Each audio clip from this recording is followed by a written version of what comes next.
Manufacturing of potato chips.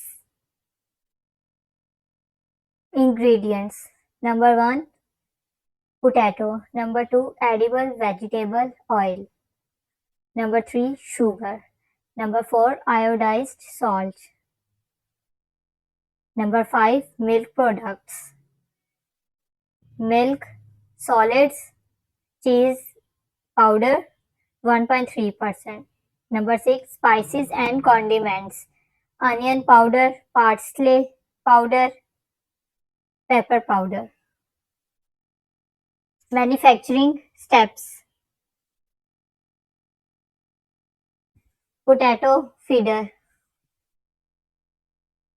destoner,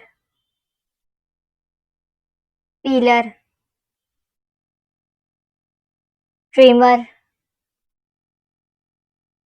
surgery hooper, slicer,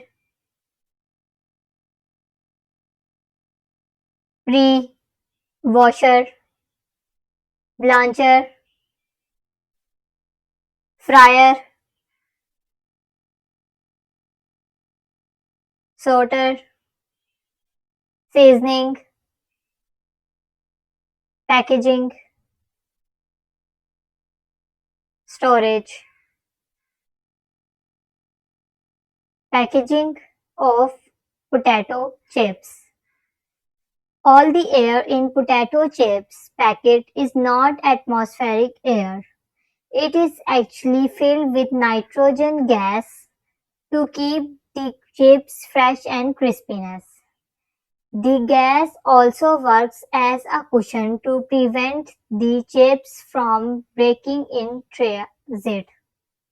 Like and subscribe my channel. Thanks for watching Smarter Everyday.